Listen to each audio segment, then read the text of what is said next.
Throughout history, Jesus Christ remains a singular figure as the Son of God who walked the earth. But within China's rich history, a remarkable story took place at the end of the 19th century. A man named Hong Xiuquan convinced many that he was Jesus' younger brother. Rising against the Qing dynasty, he led the Taiping Rebellion that lasted 14 years, creating the Taiping Heavenly Kingdom and declaring himself its heavenly king. Driven by intense religious passion, this led to the loss of over 20 million lives, casting a shadow of devastation that darkened the soul of the nation. This rebellion is said to be the fourth deadliest war of all time, filled with brutality and bloodshed. But why did Hong Xiuquan believe he was the brother of Christ? And how did he convince so many people to fight in a war that led to the death of over 20 million people? Today's video is sponsored by Video CEOs, your solution for engaging video content. Say goodbye to boring videos. With Video CEOs, conveying your ideas is seamless and effective. Whether it's for education, entertainment, or conversions, our video subscription service ensures your message connects with your audience, no matter your industry. Visit videoceos.com to learn more. Now, let's get back to the content.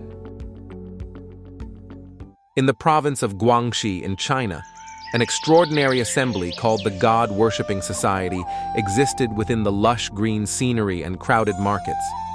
This group combined the passion of Protestant Christianity with the old traditions of Chinese folk religion.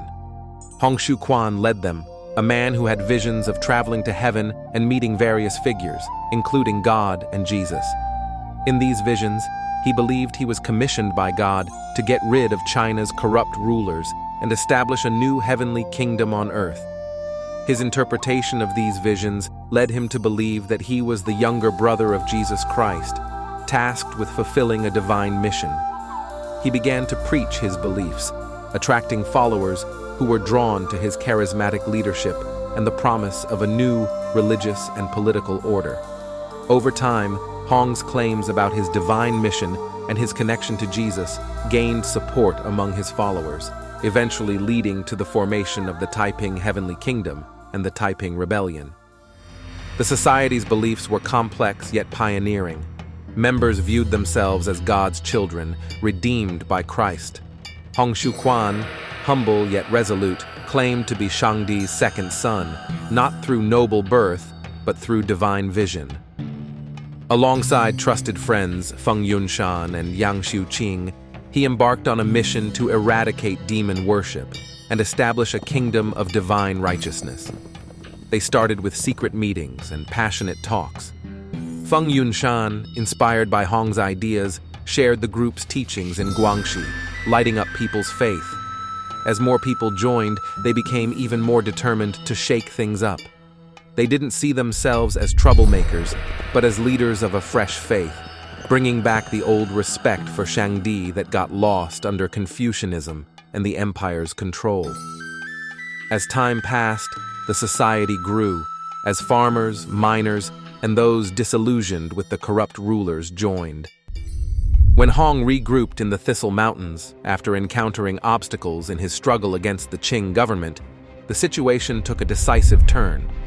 The group gained strength and adopted a militant stance, no longer merely praying but actively confronting what they saw as evil rulers in their quest for fairness and justice. Their target? The ruling Qing dynasty of southern China. Powerful leaders joined Hong to lead the Taiping movement. Their words lit a fire in everyone's hearts, fueling the rebellion to new heights of passion and determination. In 1850, a full-blown war took place in southern China between Taiping rebels and the Qing dynasty. Led by Hong Xiuquan, who boldly proclaimed himself the brother of Christ, the Taiping Heavenly Kingdom clashed fiercely with government forces across the countryside. It was a time of great suffering as villages were razed, fields left empty, and blood stained the land. Even though the rebels started out strong and believed in what they were fighting for, they soon realized they were outnumbered. The government had a big army and received support from Western countries such as Britain and France, so they fought back hard. Many cities were taken over, and lots of people died in the fighting. But even when things looked really bad, Hong Xiuquan stayed resolute in his belief that divine providence would deliver victory to the righteous. He kept leading his followers, telling them to stay strong and keep fighting for what they believed in, even when it seemed impossible. As the war dragged on, the Taiping rebels started to fall apart. They weren't as united anymore, and some of them started to doubt Hong Xiuquan's leadership. They saw that they were losing, and they weren't sure if Hong had God on his side as he claimed. This made them lose hope and made them weaker in the fight. After years of relentless fighting and untold suffering, the Taiping Rebellion finally came to a tragic end. Hong Xiuquan, once thought to be the savior of a new time, ended up forgotten, his dreams crushed by the brutal truth of battle. In the end, Hong Xiuquan's rebellion against the Qing dynasty was driven by his deep belief that he was Jesus' younger brother. Despite its eventual defeat, the rebellion showed how strongly people yearned for change in the face of harsh rule. Hong's connection to Jesus stirred up religious passion, giving hope to many seeking meaning in troubled times.